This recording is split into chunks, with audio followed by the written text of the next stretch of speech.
Mas entrando agora na questão do conteúdo e levantando algumas questões teológicas que me parece que se sugerem, mas não foram explicitamente levantadas.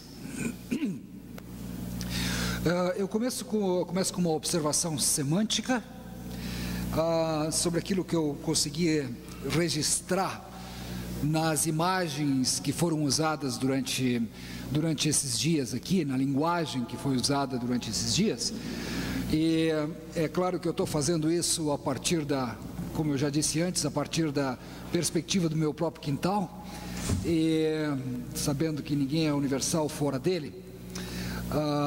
O que me surgiu junto com os conceitos, as noções de o feio, o belo e o bom, foi a ideia exatamente desse quintal que eu olho, que tem lixo, tem flores e daí tem caminhos, né?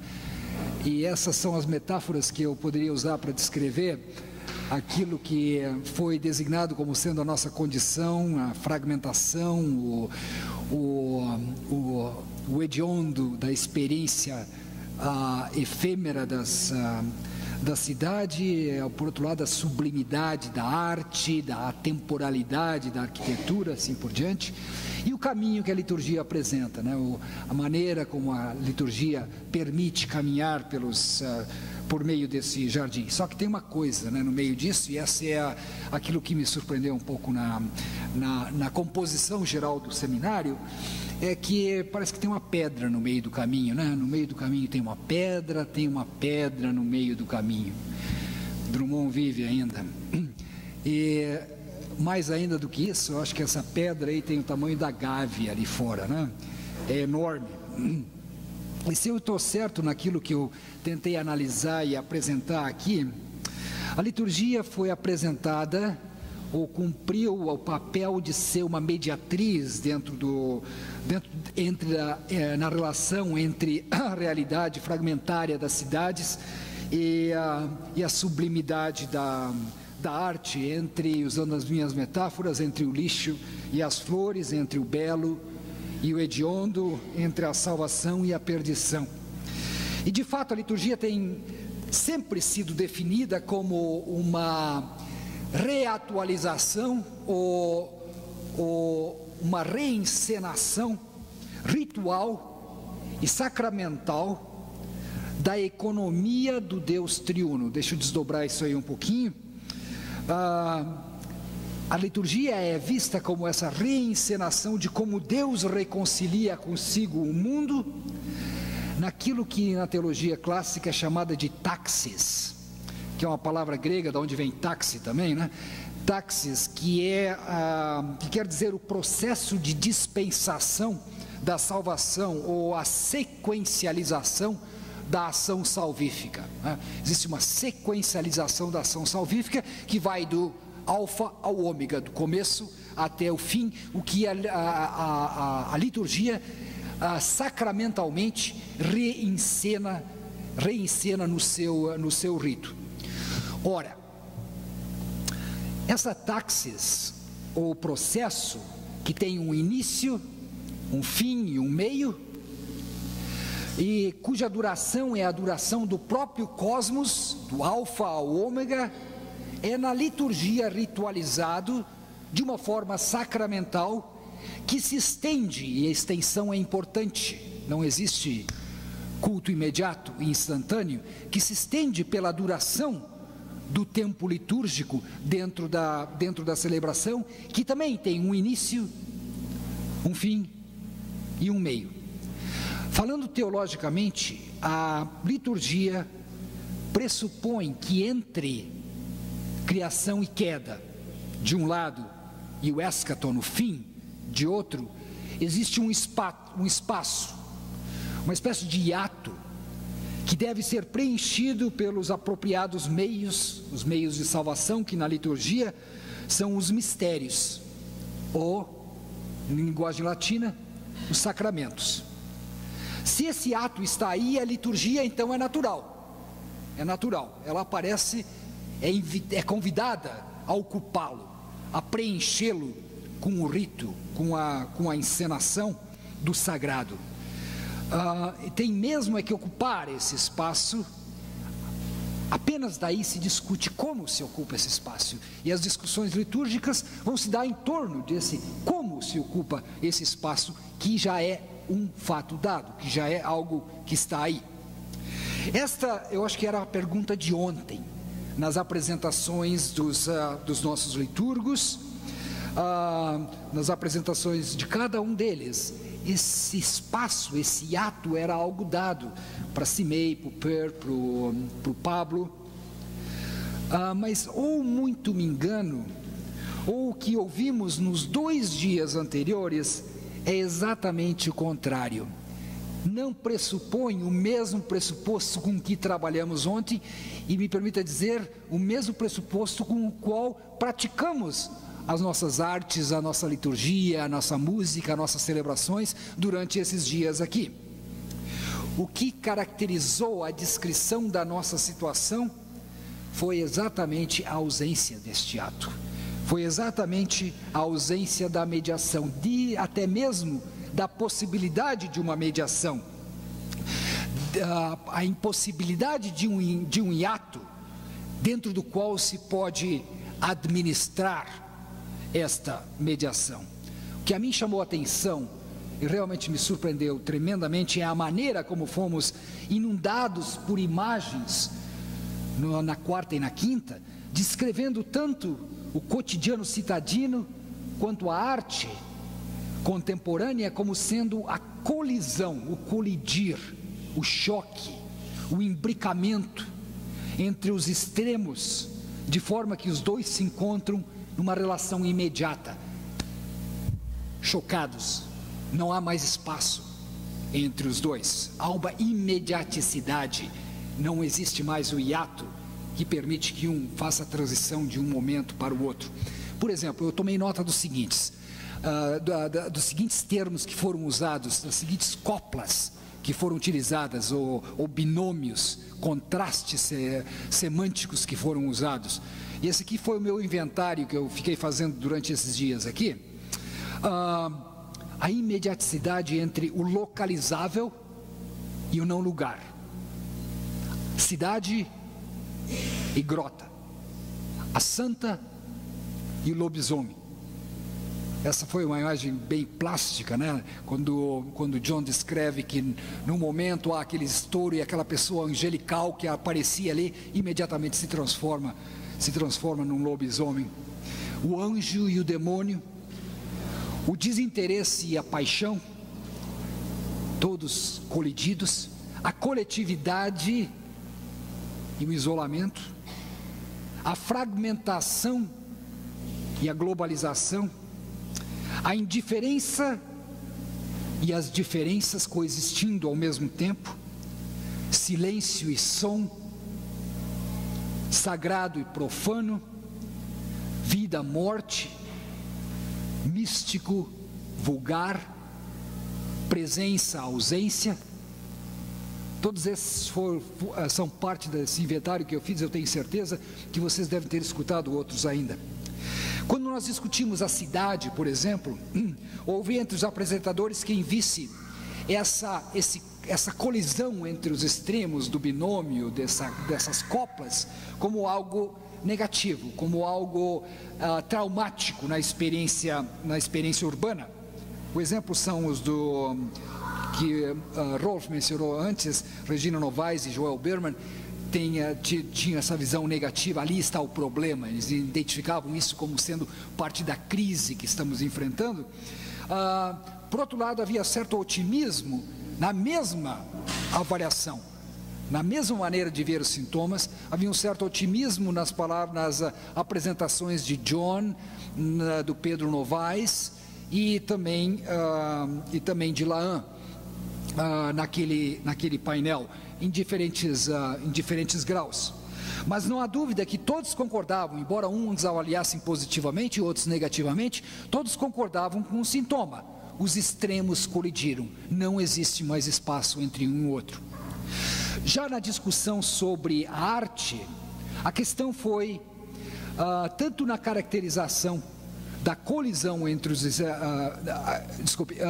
na discussão sobre a arte, a questão não foi tanto a tentativa de caracterizar a colisão entre os extremos, entre os dois polos desses binômios que eu mencionei, mas o isolamento em um dos polos, resultando um isolamento, a absolutização de um dos polos, resultando na igual negação da mediação.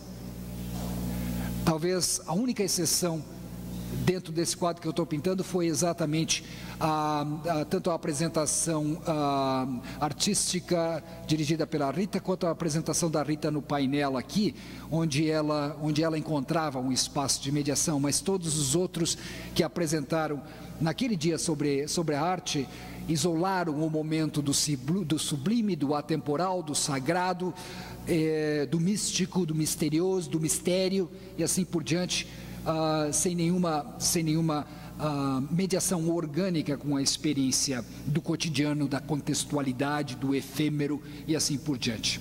Tanto em Cláudio quanto no Flávio Ferreira, a ênfase residiu no atemporal, no místico, no glorioso, rejeitando um compromisso com o efêmero, com o transitório, com o vulgar. O sagrado não tem data, não tem rodinhas, para usar a imagem do altar. O sagrado não transita, não tem táxi, não tem processo. Então, quando nós chegamos à noite de ontem, com Marasquim, foi quando chegamos à noite de ontem com Marasquim, foi exatamente a mesma coisa. Exatamente a mesma coisa, só numa imagem espelhada, totalmente invertida do que havíamos tido na parte da manhã. Restou como absoluto apenas o lixo, o transitório, o efêmero, o descartável, mas igualmente sem nenhuma possibilidade de negociação, de mediação. O mundo acabou. Você está aí sem teogonia, sem um cavalo para sair a galope, lembram disso? E agora, José? Aí eu estou dizendo por que eu confundi o nome de Jaci com José. Jaci representou para mim naquela noite exatamente o poema José, de Carlos Drummond de Andrade. O mundo acabou, não tem mais teogonia, não tem mais nada que se pode esperar. Não existe mais a possibilidade de mediação. Se isso é o caso, e se essa descrição é correta, e eu tenho minhas dúvidas que seja, corremos o risco de estar oferecendo respostas litúrgicas. Se essa análise é correta, e que eu escutei na quarta e na quinta, é correta, corremos o risco então de estar oferecendo respostas litúrgicas para perguntas que não estão sendo feitas, remédios para enfermidades que não têm sintomas. E é claro que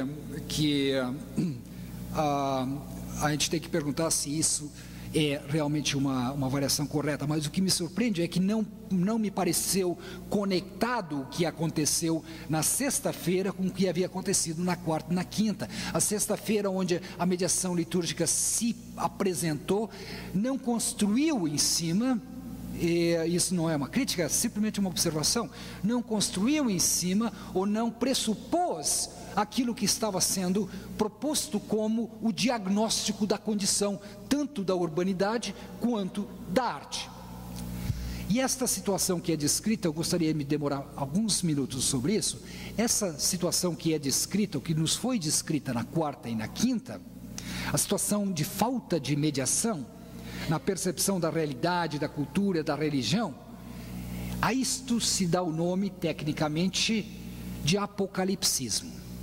E daí porque eu coloquei apocalíptica, ponto de interrogação no meu esquema ali.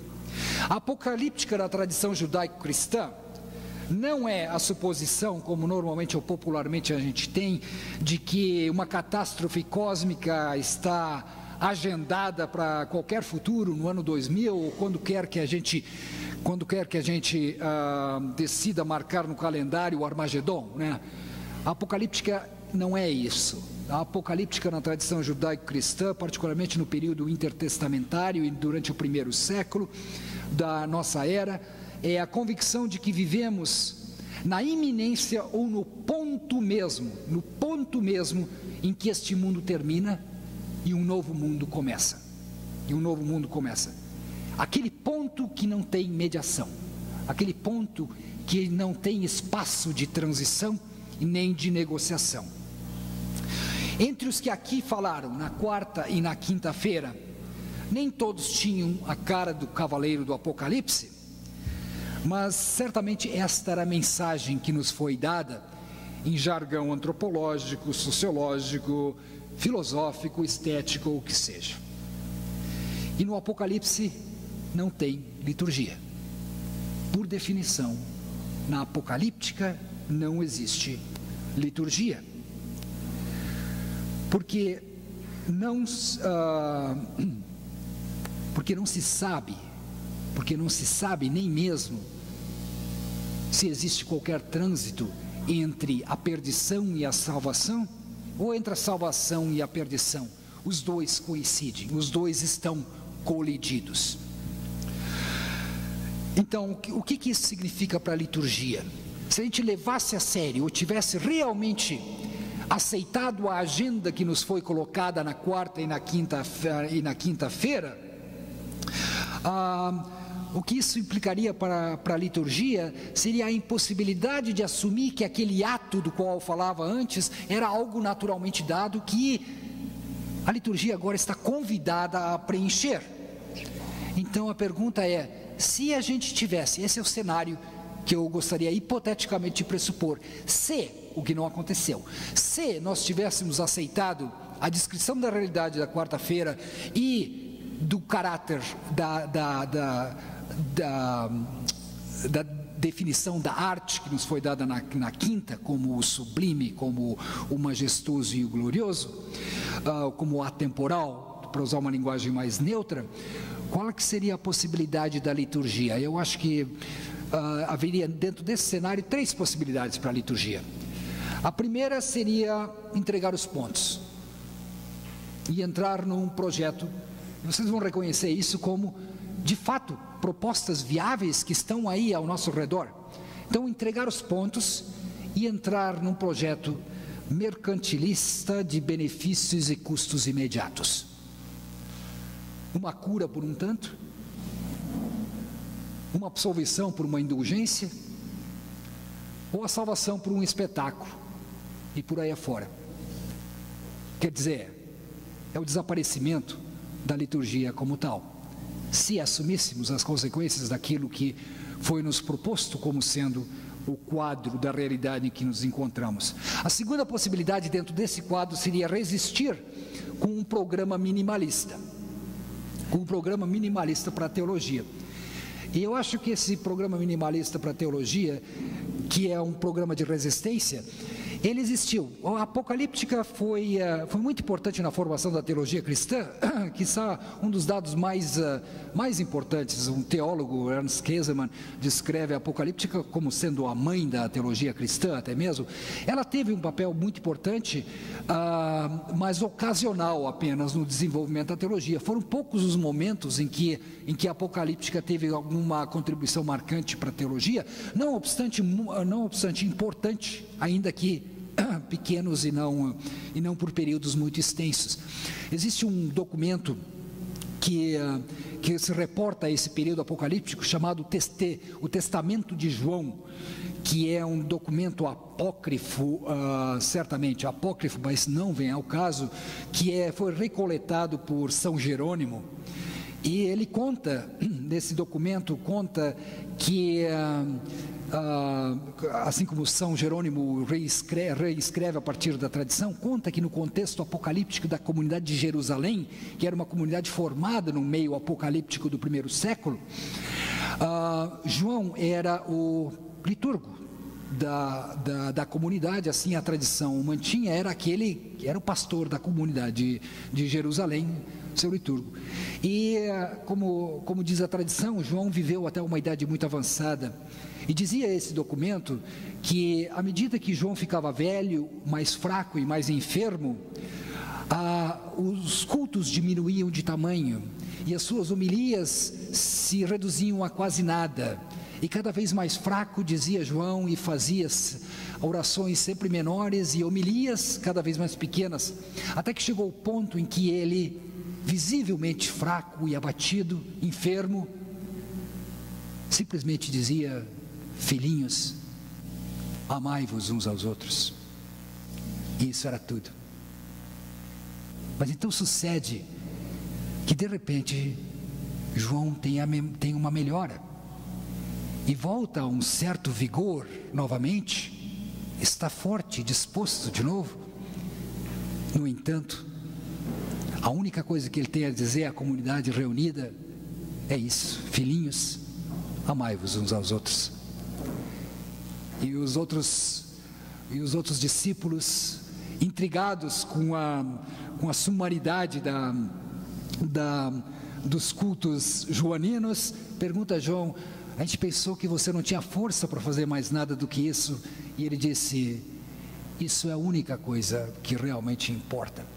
Eu acho a história muito bonita, no sentido de que ela representa, ela espelha uma maneira de lidar com uma situação de extrema carência e risco, como era a situação em que a comunidade de Jerusalém, que acabou sendo exilada, né, vivia no primeiro século, e representa um desses tipos que eu digo, o segundo tipo, um projeto minimalista, dado o contexto apocalíptico no qual ele surge.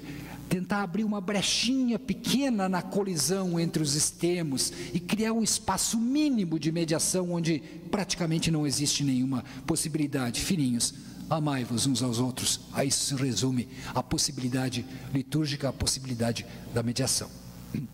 A terceira possibilidade seria, tendo em consideração que a apocalíptica tem sido, dentro da tradição cristã, sempre uma espécie de anomalia que tem sobrevivido por períodos bastante curtos e momentos transitórios, seria de continuar a fazer aquilo que a gente sempre fazia, esperando e estando preparado para pegar os restos, os estilhaços que sobraram depois que a apocalíptica saiu do cenário. No entanto, se concordássemos com a análise da situação, da conjuntura, que ela é fundamentalmente apocalíptica, isso seria aquilo que nós deveríamos estar discutindo. Qual dessas três possibilidades ou outras que viessem a surgir? Mas nós não fizemos isso. Nós trabalhamos como que realmente esse ato de mediação fosse uma possibilidade. Então eu acho que aquilo que me surpreendeu nisso foi essa descontinuidade entre quarta e quinta e aquilo que aconteceu sexta-feira. O que me remete, obviamente, à seguinte pergunta: o que houve nesse momento de transição de quinta para sexta, que sexta-feira não retomou quarta e quinta com os seus próprios pressupostos apocalípticos? E eu acho que isso é importante no sentido de que, provavelmente, sem explicitar, lança questionamentos e põe em dúvida aquilo que foi a leitura que nós recebemos na quarta e na quinta. Põe em dúvida não no sentido de dizer que a apocalíptica não está presente. Eu acho que isso foi o grande mérito da quarta e quinta. Nos chamou a atenção a uma coisa que a gente não tem analisado suficientemente: o quanto apocalíptico é o momento que nós estamos vivendo. Mas eu tenho a impressão que isso é o que vai muitas vezes por detrás da palavra pós-moderno e outros neologismos que estão sendo criados. Eles apontam para alguma coisa que está aí que é diferente do que havia depois. Mas certamente, como a morte de Mark Twain, eles exageram a morte da modernidade, né? A modernidade está muito aí. Otávio Paz sempre dizia: falar de pós-moderno é simplesmente um jeito de dizer que somos muito modernos. E eu acho que isso é importante resgatar, embora eu gostaria, e eu acho que existe muita importância e muita pouca atenção dada em ambientes teológicos e cristãos ao caráter apocalíptico dos tempos em que vivemos. Eu não estou falando do milênio, nada disso. A apocalíptica, na descrição que eu dei, existe muito pouca atenção para rasgo cultural dentro do qual nós vivemos, mas, no entanto, não é algo tão pervasivo como essas posições parecem que estão sugerindo. O que me chamou a atenção é que muitas das coisas que nós experimentamos dos contextos onde nós viemos, e daí a razão por que nós fizemos a liturgia, as celebrações, a arte, os textos, a poesia, a música que nós fizemos, porque nós pressupomos muito mais o contexto da nossa experiência no nosso engajamento comunitário do que a análise que foi feita de caráter apocalíptico aqui. E essa experiência, eu imagino, é uma que nos fala exatamente de espaços mediadores, de organizações comunitárias, de movimentos populares, de organizações do terceiro setor, organizações não governamentais e uma série de outras instâncias, e as igrejas tradicionais, históricas, com o seu trabalho fundamental, em muitos casos, fundamentalmente arraigada dentro dessa sociedade.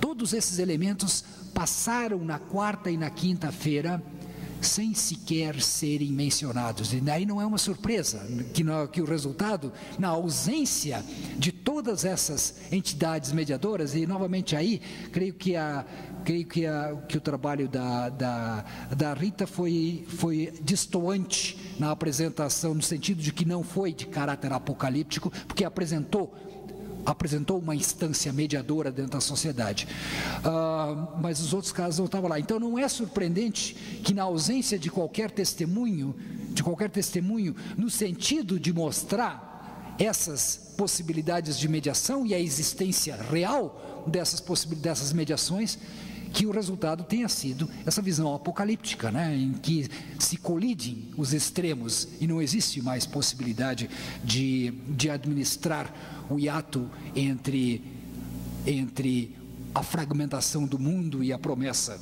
de um mundo novo e assim por diante.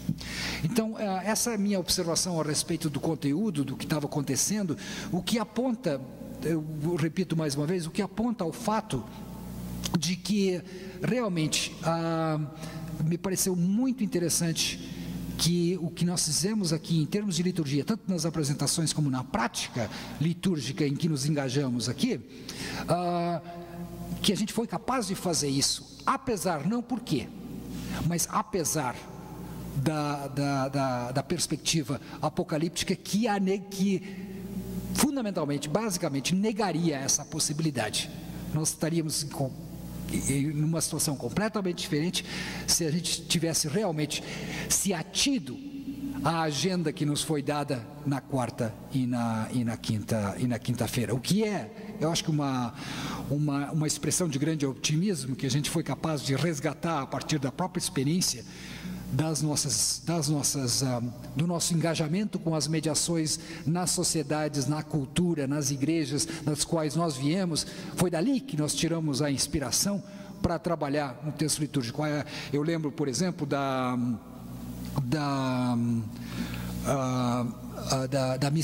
missa urbana e a linguagem que ela utiliza, sempre tentando fazer a conexão entre o ato redentor e as realidades da cidade, sugerindo essa mediação dentro da realidade da cidade e não uma visão apocalíptica da qual a gente em relação à qual nada se pode fazer.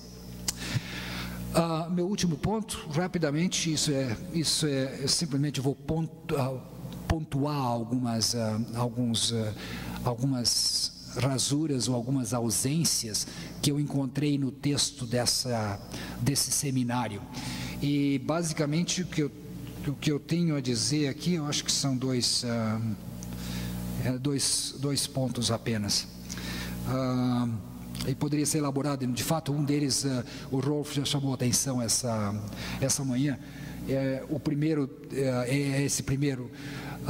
E foi interessante a ausência a ausência da linguagem da cruz para a ressurreição, ou da relação dialética entre cruz e ressurreição, ou da cruz mesmo.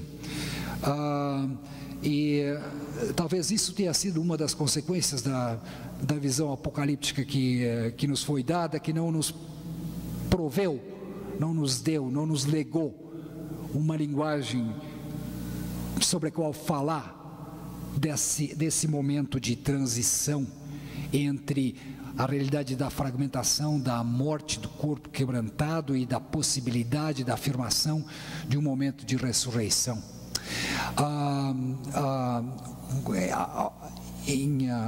Em termos provocativos, eu gostaria de sugerir que a primeira liturgia explicitamente cristã que foi feita precede a existência mesma da igreja, pelo menos nas versões da formação da igreja do lado protestante, mas precede a formação da igreja mesmo, precede até mesmo a experiência do Cristo ressurreto.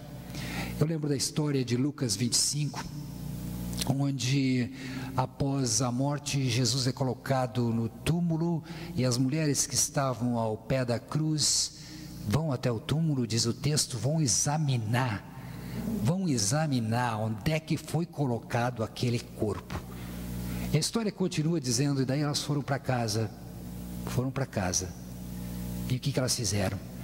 Foram preparar óleos e perfumes, para no domingo de manhã, passado o sábado, trazer ao túmulo para ungir um corpo que então já estaria em pleno processo de putrescência. O ato de fazer esse gesto de amor, e não só de amor, mas de luto também, um trabalho de amor e de luto nesse contexto, um trabalho que não tem um fim, que pode ser calculado, que pode ser cobrado, que pode ser negociado, né? Me parece que caracteriza essa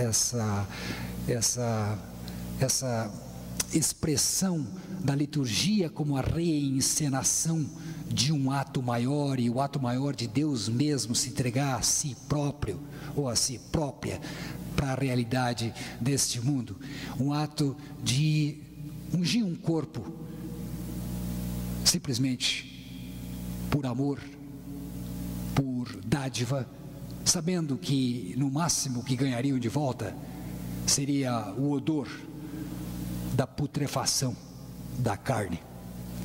E daí a surpresa, eu costumo dizer que é interessante, se a gente faz uma análise narrativa do texto bíblico,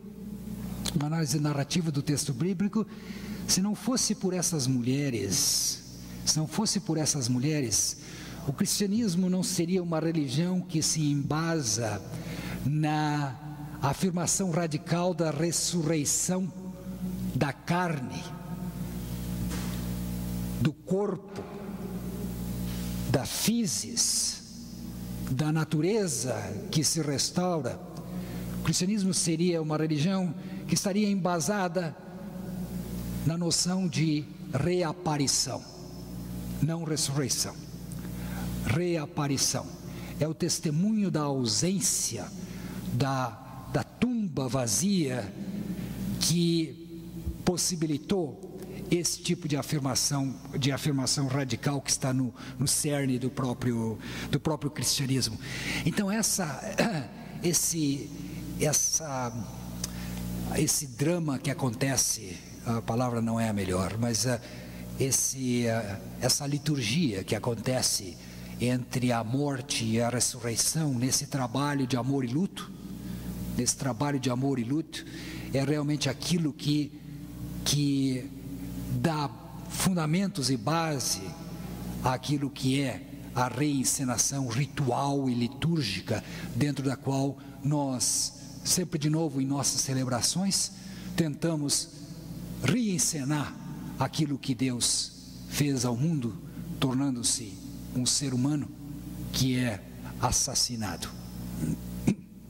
Meu segundo ponto Então me surpreendeu isso, porque me parece que isso deveria, a realidade em que vivemos e as esperanças com que sonhamos, sugere essa relação quase que naturalmente, e ela está omnipresente dentro das teologias latino-americanas, pelo menos, e aqui eu pelo menos acho que não escutei. Eu acho que o Rolf concorda comigo na análise que ele também fez sobre a questão da cruz. O meu segundo ponto, que também me surpreendeu pela sua ausência, e que eu intitulei Que Mundo, Que Liturgia, Que Deus, tem a ver com a última pergunta: que Deus? De que Deus estamos falando?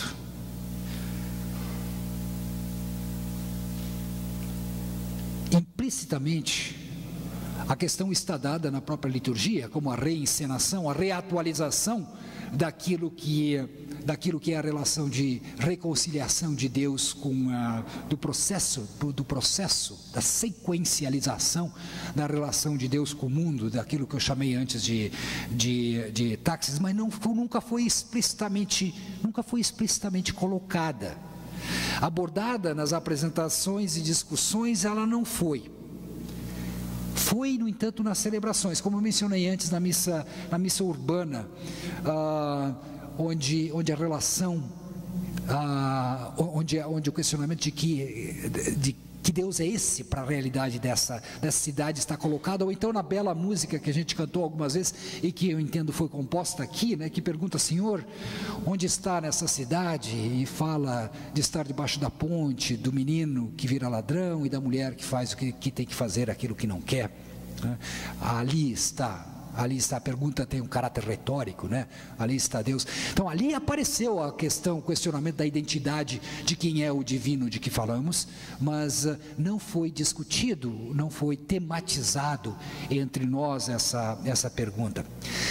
E aí eu me permito fazer algumas especulações do porquê essa ausência. Se a liturgia é essa reencenação ou reatualização da relação entre Deus e o mundo, a não emergência da questão de Deus em um sentido explícito seria porque essa pergunta já está explicitamente respondida pela ordem litúrgica. Quer dizer, se existe uma ordem litúrgica, então a maneira como ela se desdobra pressupõe a causa divina e uma causa apenas, se a ordo é apenas uma, não é? No entanto, eu acho que a questão é um pouco mais complicada que isso. Eu acho que por detrás dessa pretensão litúrgica, perdoem-me os litúrgicos, essa pretensão litúrgica de achar que a ordo tem um caráter por si só sacro, embora isso seja obviamente negado, eu acho que precisa ser colocado em uma certa perspectiva, e eu gostaria de trazer para essa perspectiva algumas palavras de Monica Furlong, que é uma escritora britânica, que é a biógrafa do monge trapista Thomas Merton, e ela comentando sobre a igreja, ela disse alguma coisa que eu acho que pode ser exatamente dito sobre a liturgia. Eu gostaria de ler para vocês, onde ela diz: tem sido costume achar que o propósito da igreja é de colocar o povo em contato com Deus e mantê-lo em contato com Deus. Mas embora pareça que a igreja existe para ajudar seus adeptos a ter uma relação com Deus, ela também, e talvez essencialmente, tenha o papel exatamente oposto, de tentar filtrar a experiência da transcendência, que pode ser, por demais, surpreendente. Pensava sobre isso e em conexão com essa surpresa que eu tive de não ver a questão de Deus de que Deus estamos falando, não sendo tematizada, se também não foi uma expressão desse outro lado da liturgia, não o seu lado sublime de nos colocar em contato com Deus ou nos possibilitar uma aproximação ao sagrado, ao místico, ao misterioso, mas o outro lado, o lado reverso, como Furlong expressa, não seria uma tentativa de abafar a surpreendente manifestação do Espírito, a possibilidade de rompimento de um Deus que a gente não pode controlar nem mesmo no ordo litúrgico? Eu acho que isso aponta para a necessidade da gente reabrir a questão que pergunta que Deus é esse? A pergunta que vai não atrás, mas além do consenso da era patrística e medieval que estabeleceu o ordo, ir além disso, ir para frente disso, e talvez encontrar ou reencontrar a multiplicidade de ordens, plural, da dispensação da salvação nos escritos bíblicos. E eu acho que isso é importante a gente lembrar, a filtração ou a harmonização dessas ordens de salvação em um ordo litúrgico foi uma produção humana brilhante, inspirada até, mas continua sendo essa produção humana que não suprime e que não elimina a pluralidade de expressões, de ordens, de taxes de salvação, de processos pelas quais Deus dispensa a reconciliação com o mundo, que nós encontramos nos testemunhos bíblicos, uma irredutível pluralidade dentro deles. Então essa é uma pergunta que eu faço, se essa simultânea ênfase no ordo como sendo um consenso adquirido pelas igrejas e a ausência do perguntar que Deus é esse do qual estamos falando, se as duas coisas não estão vinculadas entre si, e com isso também, se nisso tudo é apenas uma coincidência que a gente praticamente não mencionou ou não fez nenhuma referência, exceto nas celebrações, à importância do testemunho bíblico para renovação e reformulação, recriação da própria liturgia. Pode ser bastante perigoso, pode ser mais perigoso do que as ameaças modernistas que podem estar afetando a teologia. É uma volta à pluralidade dos testemunhos bíblicos, canônicos e, como sugere a teologia feminista, além dos limites do cânone também. Então são essas as minhas reflexões que eu queria deixar com vocês, por aquilo que elas são válidas e a maneira que elas ajudam a pôr certas luzes e obviamente qualificar a partir de uma perspectiva o que aconteceu durante esse seminário. Obrigado.